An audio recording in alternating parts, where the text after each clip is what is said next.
Okay, let's do a review of the homework. I think what I need to explain with this homework assignment is bonds is not the most intuitive of calculations. It does make you think a little bit differently. So what I'm going to do is try to break it down into a little bit of pieces so that you can understand exactly what these numbers mean and what they represent. Let's take a look at the instructions. We are trying to calculate a bond and the impact of a bond on the financial statements. So with this information, we know the bonds they're 3 years in length, 11% interest to be paid. The face amount of those bonds is $180,000. At the time these bonds were issued, the price was $184,566, and the market rate of interest at the time of issuance is 10%. So the question then becomes, when you're looking at something like this, how do you know if a bond is at a premium, and how do you know if a bond is at a discount when either of those numbers are not known? The first thing we want to do is we want to look at the rates of interest, because that's the money that's going to be paid back. That's the cost of borrowing this money. The interest rate for that bond, the bondholders are going to receive 11%. The market is willing to pay 10%. So in this case, the bonds on the actual organization is willing to pay more for their bonds in interest. So if you're going to pay more than the market is paying for interest, you're going to get more people wanting to buy your bonds. And in fact, what that means is the rate of interest is going to be a trigger, because it's going to tell you whether or not your bonds are going to be sold at a premium or a discount. How are people willing to pay more for your bonds? The answer is yes, because at the time the bonds were issued, the issue price is $184,566, more than the bond's face amount. And that's because the rate of interest that they're going to get from that bond is higher than the market. So, but we still need to have this information. So that means that we are going to have to calculate what that interest amount is going to be. So the first question here is asking you, what is the payments of the $9,900? Where does that number come from, $9,900? Well, let me go back to my little screen here. If I take the $9,900, I say, well, it's going to be the interest rate of 11% multiplied times the par value. So here's the par value. Here's the rate of interest. And the $19,800 is the amount that's going to be paid in a year. But all bonds, mostly all bonds, pay interest 2 times out of the year. So the $9,900 is going to be the combination of the $180,000 multiplied by 11% and divided in half, which gives you $9,900. So if you say $9,900, how many times are they going to pay $9,900? Well, if they have a 3-year bond, and they're paying it 2 times out of the year in terms of interest, if you multiply the 3 times the 2, you get 6. So if you take the $9,900 and multiply it by 6, that is what you get, the $59,400. That's the first step. So that's where the $59,400 comes from. The value at maturity, we know that because it's going to be the bond's face amount. $180,000 bond. How much are we going to pay back? We're going to pay back the net sum of those two numbers. The amount of interest plus the amount of the bond par value. So the amount of money that was borrowed, that does not need a calculation. In fact, we get it straight from the instructions. The issue price is how much you borrowed, essentially. So if your issue price is $184,566, that's how much you borrowed. You see? And we can get this number in a different way by saying the same thing. If the $9,900 payments at 6 each, or it's a total number of 6, you get the $59,000. Then how do we know what our premium is? Well, again, when we talk about bonds, again, we're talking about the difference between the rate of interest. So if I have a bond of $180,000 that I have to pay back, but I actually received $184,000, I've got $4,566 more than the face amount, the difference between $184,566 and the $180,000.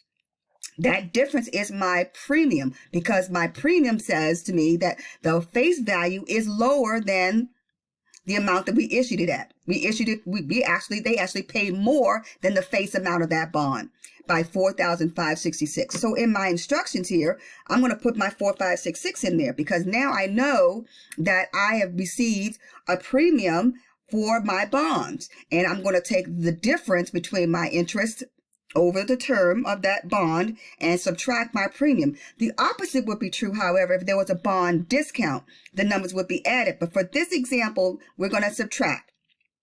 And this would be your checkpoint here. Now, with this particular transaction, what I think is confusing is what we're trying to figure out is how do we get the bond interest expense, how do we get the premium amortization, and what's the carrying value? So let's look at our instructions here. We have, I guess, at 6/30/2014, 182,448. So we are going to have to think about how are we going to put all of these numbers in here to make sense. Well, the first thing you want to put on here is what is the unamortized premium? And if you can think about it, what do you believe the unamortized premium is at the beginning of this note? Now, we know that our unamortized premium is going to be the $45.66 because this is the beginning of the loan. And we know the carrying value is going to be the $184,566 at the beginning because that's how much we received. Now, when 6 months pass, which is the difference between the January and the June, how much interest did we pay in cash? Well, we already know that because we have calculated that 11% of the 180,000 divided in half gives us a 9,900. So we know already 9,900 is going to be our interest paid every single time. It's not going to change. Every single 6 month period, we're going to pay $9,900. The question then becomes, what is the bond interest and how are we calculating it? Well, what we need to do is take and multiply the 180,000. I'm sorry, not 180,000, 184,566. We multiply that times the 0.10 because that's the market rate of interest, right? And then we're going to take that and divide it in half. And hopefully it worked because sometimes when you're in Excel, it gets a little funny about that. But I'll go back and take a look. What we did in this case is we're going to take, I want you to see this, the amount of the face value or the carrying value of the bond, which we know is 184,566. We're going to multiply that times the market rate of interest, which in this case is 10%. And we're dividing it in half because only 6 months of interest we're going to talk about right now. Not a whole year, just 6 months. So we're dividing that in half. That gives us a $9,228. The difference between the premium amortization is going to be the $9,900 in interest minus the bond interest expense of $9,228 because it's the $672. So what is our unamortized premium? Well, it's going to be the difference here between the $45.66, right, and the $672. And then here, what's our new carrying value? Our new carrying value obviously is going to be the $184,566, but what are we going to subtract it from? We're going to take it from the $672. And that gives us $183,894. Again, rounding it up, it doesn't matter. The main thing is that's essentially what we're trying to do. We're trying to recompute the carrying value. And if you can see with these two that are done, the carrying value is going to get smaller and smaller and smaller until at the end of the 3 years, it should have the same value as the face amount of the bond, which is $180,000.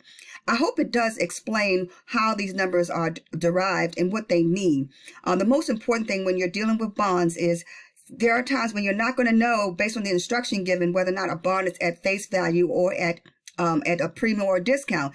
Sometimes you have to kind of guess. And how do you guess is by focusing your attention on the interest rate that's paid to the bondholders and the market rate of interest. When those numbers are the same, you know the bond was paid or was purchased at par. If there is a difference between the market rate of interest and the interest rate on that bond, you know there's going to be a discount or it's going to be a premium.